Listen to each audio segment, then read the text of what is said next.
Bonjour à tous, capsule juridique numéro 203 du 23 avril 2024. Je vais vous parler aujourd'hui de la Suisse, du Canada, de l'Australie et de la France. En Suisse tout d'abord. Le 10 avril dernier, un site internet publiait un article dont le titre était le suivant, je cite « Querelle d'argent chez Suisse », donc Suissaire en fait, « du personne non vaccinée, limogée, porte plainte ». Fin de citation. Alors je crois que ce n'est pas uniquement une question de querelle d'argent, mais poursuivons. Selon l'article, l'un des points fondamentaux des arguments des plaignants qui lancent donc cette action, pour l'instant il n'y a pas de jugement, est le manque de proportionnalité entre le licenciement intervenu et le reproche qui leur avait été fait, c'est-à-dire le refus de se faire injecter des produits présentés comme des vaccins. La compagnie, de son côté, se base sur le fait qu'il existait déjà une obligation vaccinale depuis 2015 dans les contrats de travail, mais les employés répondent que ça ne visait en fait que la fièvre jaune ou la malaria, c'est-à-dire des vaccins qui étaient déjà connus et utilisés depuis très longtemps. Or, en outre, pour ce qui concerne le Covid, il avait rapidement été démontré que les injections n'empêchaient absolument pas la transmission, de telle sorte que l'obligation vaccinale était disproportionnée. Affaire à suivre donc, d'autant qu'apparemment d'autres plaignants dans une affaire identique attendent également la décision qui les concerne. Au Canada, à présent, un avocat a adressé au barreau du Québec une lettre ouverte, publiée ensuite sur le site internet de Réinfo Québec. Je vais vous lire quelques paragraphes, mais je vous invite vraiment à lire l'intégralité par vous-même et surtout à la faire circuler à l'aide du lien que je mets évidemment sous ma capsule. Alors, je cite. « Sans qu'aucun débat n'ait eu lieu, contre toute logique et simplement parce qu'il a été répété ad nauseam, un récit frauduleux est devenu une vérité absolue. Je dis frauduleux en pesant mes mots, parce que c'est exactement ce dont il s'agit, la menace alléguée n'ayant été qu'un prétexte pour opérer des changements profonds et probablement irréversibles dans la société, accompagnés d'un transfert massif de richesses vers les classes dominantes. Et je ne peux passer sous silence le fait que la menace imaginaire a aussi servi de justification au déploiement d'injections dites sûres et efficaces, entre guillemets, qui sont en toute probabilité liées à la surmortalité qui est observée actuellement au Canada et ailleurs. Mon analyse, dit l'auteur de cette lettre, qui dure depuis maintenant 4 ans, m'amène à conclure que cet enchaînement terrible n'a pu se produire que par un contrôle de l'information d'une ampleur inédite et avec la complicité d'acteurs clés au sein d'institutions et de professions autrefois respectées. Ainsi, j'ai vu des médecins, des scientifiques et des professionnels intègres tenter par tous les moyens de rétablir les faits. Ce faisant, ils refusaient leur part du gâteau Covid et risquaient au contraire de perdre gros. J'ai eu l'honneur et le privilège de côtoyer ces personnes remarquables. À mon grand désarroi, je les ai ensuite vues être censurées et attaquées avec une violence inouïe, le tout dans une ignorance ou une indifférence généralisée, le silence de ma propre profession ayant été le plus troublant. D'un autre côté, j'ai vu ceux qui ont suivi le courant sans se poser de questions, ou qui ont fait preuve d'opportunisme, être récompensés pour avoir participé au mensonge et au détournement de la science. Quel spectacle navrant ce fut! Acteurs principaux dans la préservation du récit officiel, les ordres professionnels et leurs syndics ont réussi à imposer la terreur dans leurs rangs en s'en prenant systématiquement aux voix dissidentes. Ils ont ainsi eu l'occasion de révéler leur vraie nature, soit qu'ils ont pour mission de contrôler les professionnels et de protéger des intérêts particuliers, et non de protéger le public. Les universités qui baignent dans le financement de l'industrie ont joué un rôle semblable en s'assurant qu'aucun de leurs membres ne vienne cacher l'opération profitable en cours. Un peu plus loin, avec regret, j'ai donc été le témoin d'une profession qui s'est déshonorée d'elle-même, soit par son silence ou par sa complicité, confirmant ce dont on pouvait se douter et qui a déjà été dit par d'autres, c'est-à-dire qu'elle est essentiellement au service du pouvoir. Et ce pouvoir a démontré qu'il ne nous veut pas que du bien, pour user d'un euphémisme. Or, le code de déontologie des avocats m'impose de ne servir qu'un maître, la justice. La protection des droits fondamentaux et le respect de la personne doivent inspirer ma pratique. J'ai l'obligation d'agir avec intégrité et de sauvegarder mon indépendance professionnelle. Fin de citation. Alors donc ce confrère canadien se nomme Louis-Olivier Fontaine, et donc respect confrère, bravo à vous, vraiment superbe. Je ne vous ai donc pas lu l'intégralité, mais c'est un peu plus long, je vous conseille vraiment de la lire. Cet avocat canadien qui exerçait depuis 11 ans, puisqu'il avait prêté serment en 2013, a démissionné. Alors bravo à lui pour sa lettre, et dommage pour le barreau auquel il appartient qui perd ainsi un homme intègre. Et bravo aussi car je sais qu'il est difficile de faire bouger ces institutions. Pour ma part, j'ai tenté à plusieurs reprises auprès du barreau auquel j'appartiens, notamment en 2021 lorsque je m'apprêtais à prendre la parole au début de quelques manifestations dans ma ville. J'y avais notamment lu, avec son accord, un condensé du premier rapport qui avait été rédigé et déposé par maître Virginie de Arrojo-Recchia en novembre 2020. J'y énumérais pendant quelques minutes l'ensemble des droits et libertés qui avaient été piétinés depuis le début de la crise dite sanitaire, et nous n'en étions à ce moment-là qu'encore à 1 an ou 1 an et demi après le début. Et j'ai eu de la part de mon conseil de l'ordre, pour toute réponse, un grand silence, qui s'est maintenu jusqu'à aujourd'hui d'ailleurs. J'ai renouvelé mon invitation à 2 ou 3 reprises, en envoyant chaque fois en annexe de mon mail des éléments incontestables, juridiques, issus de sites officiels, afin de susciter une réflexion.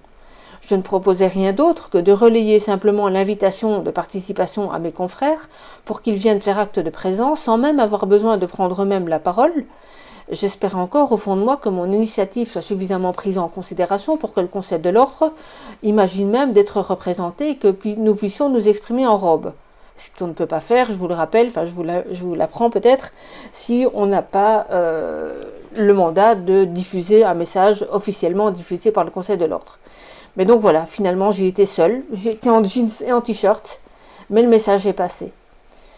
Et j'attends donc avec la plus grande impatience que tous mes confrères aient enfin du mal à se regarder le matin dans le miroir, pour les inviter à écouter peut-être mes plus de 200 capsules, ou je ne sais pas combien on sera à ce moment-là, afin peut-être de pousser certaines prises de conscience. En attendant, bravo, vraiment bravo à ce confrère québécois. Alors j'ai pensé 1000 fois à démissionner aussi, parce que pour moi ce métier n'a plus aucun sens dans un tel contexte. Je le ferai peut-être, je ne sais pas. Pour l'instant, j'espère encore que mon action a un sens en utilisant justement ce titre qui risque de ne plus avoir beaucoup de valeur à l'avenir. En Australie à présent, et plus précisément dans la province de Queensland, la Cour suprême a rendu un arrêt le 27 février dans une affaire qui opposait toute une série de plaignants, la liste fait plusieurs pages, d'une part, à la police du Queensland, le procureur général et le commissaire aux droits de l'homme d'autre part. La décision a été rendue après jonction de 3 dossiers différents et fait suite apparemment à des audiences de mai 2022. Alors ils ont pris leur temps, mais on comprend un peu mieux quand on lit l'arrêt, parce que l'arrêt fait quand même pas moins de 115 pages. Alors il débute en résumant le début des décisions qui sont prises par les administrations poursuivies.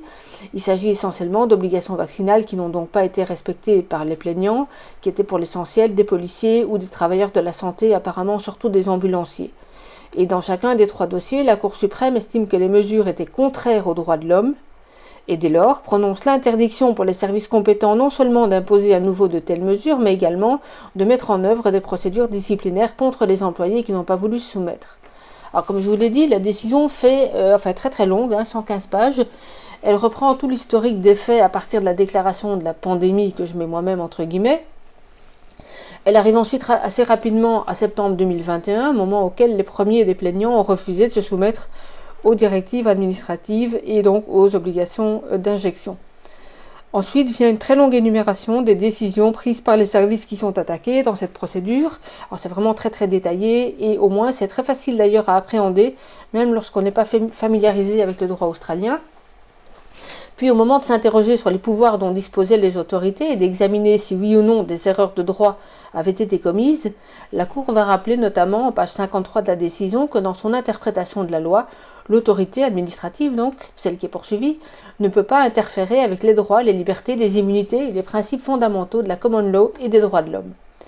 La Cour rappelle ensuite qu'il existe bien des limitations qui peuvent être posées aux droits de l'homme dans certaines situations et en fonction de certains critères spécifiques, qui sont énumérés en page 72.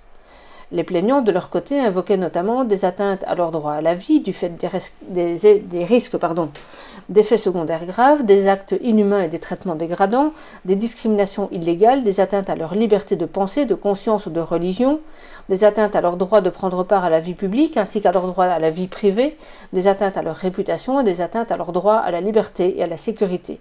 Alors je ne détaille pas l'ensemble des argumentations et des réponses des administrations parce que sinon j'en aurais pour la matinée. La Cour évoque ensuite des témoignages d'experts produits devant elle, ou apparemment même qui ont témoigné en personne pendant la procédure, et la Cour estime, je cite, « Il n'est ni nécessaire ni approprié de tenter de prendre une décision sur la transmissibilité réelle d'un variant particulier ou sur l'efficacité réelle d'un vaccin particulier. La question à se poser est la suivante. Quel était l'état des connaissances à l'époque pertinente, c'est-à-dire au moment, ou à peu près au moment, où chaque décision a été prise, Il n'est pas nécessaire de déterminer la véritable situation des choses. Fin de citation. La Cour avait donc eu à entendre différents témoins, notamment un scientifique nommé le professeur Petrovski, que les parties attaquées avaient bien sûr tenté de faire passer pour un horrible complotiste. Alors, la Cour détaille l'ensemble des déclarations faites et en arrive à la conclusion qu'en réalité il n'y avait pas de différence fondamentale dans le contenu et la substance des propos de ce médecin par rapport à d'autres scientifiques entendus, et que si l'on compare l'essentiel des preuves de tous les experts, en réalité ils étaient d'accord, d'autant que le prétendu complotiste avait une expérience que personne n'avait remise en cause. On lit ensuite dans l'arrêt, je cite, « Les témoins experts ont convenu qu'il existait des risques associés à l'administration des vaccins contre la Covid-19. Ils ne s'accordaient pas sur la probabilité relative de tels risques. Certains risques, comme la myocardite ou la thrombose, étaient plus susceptibles de survenir chez les personnes de moins de 45 ans. » Fin de citation, ça c'est en page 103. Ensuite, arrivant quasiment au bout de l'arrêt, on lit que, dans son contrôle de la proportionnalité des mesures, la Cour estime en citant l'un des scientifiques appelés à témoigner, je cite, « Ce n'était pas un choix binaire. L'argument a été présenté par M. Untel de la manière suivante. La vaccination n'a pas besoin d'être obligatoire et la comparaison se fait donc entre la vaccination obligatoire d'une part et la vaccination volontaire avec d'autres mesures d'autre part. Notre argument n'est donc pas que la vaccination n'a pas besoin d'être obligatoire, le fait est que, pour le très petit nombre de personnes qui s'opposent à la vaccination obligatoire, des mesures alternatives apporteront sensiblement le même bénéfice. » Fin de citation. Et au final, la Cour suprême du Queensland décide donc dans le sens que je vous indiquais au début, c'est-à-dire elle considère que les décisions prises ont été illégales et qu'aucune procédure disciplinaire ne peut être engagée ou poursuivie contre les plaignants. Donc une belle victoire et un arrêt très très commenté. Je le déposerai sur mon canal Telegram aussi parce que j'ai pas trouvé de lien. J'ai trouvé l'arrêt lui-même mais pas de lien sur le site officiel et surtout j'ai pas eu le temps de chercher. Voilà, en France à présent, un entrepreneur, patron d'une dizaine de salariés, a expliqué dans une vidéo il y a quelques jours qu'il déposait une plainte pour escroquerie en bande organisée contre l'URSSAF. Son explication des faits était très claire, alors pour résumer, il expliquait que ses fiches de paye, donc les fiches de paye qu'il fait pour ses salariés, étaient créées sous le régime du TZ, donc ses titres emploi service entreprise, et cela se fait sur le site de l'URSSAF elle-même. Donc il déclare ce qu'il paye à ses salariés et l'URSSAF, sur son propre site, calcule elle-même le montant des charges avant de les prélever. Donc lui il reçoit un bordereau avec le détail des charges qui vont être prélevées et puis quelques jours ou 2-3 semaines après, le prélèvement a lieu sur son compte. Et puis soudain il reçoit une mise en demeure pour une somme de 350 € environ à lui payer, ce qui lui a paru étonnant puisque précisément c'est l'URSSAF qui fait elle-même les calculs. Alors, il fait opposition, il se renseigne sur cette mise en demeure, il saisit un médiateur, etc. Je vous passe les détails, vous entendrez ça dans la vidéo.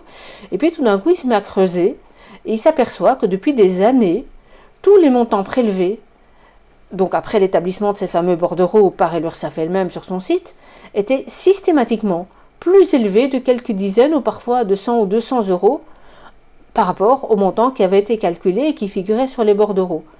Et donc, il en arrive à la conclusion, en totalisant tout ça, qu'en réalité, c'est l'URSSAF qui lui doit plus de 10 000 €. Alors, il poste donc la semaine dernière une vidéo qui fait, d'après lui, 2 millions de vues. Et cette vidéo est supprimée très très rapidement au prétexte, dit-il dans une seconde vidéo, qu'il s'agirait, je cite, d'un jeu dangereux pouvant entraîner des blessures graves. Donc, il a republié une autre vidéo hier. Donc je mets les deux sur mon canal Telegram et surtout je vous invite à les faire circuler partout avec le post qui les précède, où je résume quasiment ce que je viens de vous dire. Il donne en outre le nom de son avocat qui est du côté de Marseille, si je me rappelle bien, ce qui peut sûrement permettre de mutualiser les procédures. Et il conseille à tous les employés, toutes les entreprises qui ont des salariés, de vérifier leur propre bordereau établis par l'URSSAF par rapport aux prélèvements qui sont effectivement effectués. Et à la rigueur, c'est le meilleur des conseils qu'il peut vous donner. Donc si vous êtes employeur et que vous m'écoutez, vérifiez la comparaison entre ce que l'URSSAF calcule pour les charges de vos salariés et ce qui est réellement prélevé, parce que vous pourriez avoir le même type de surprise que lui.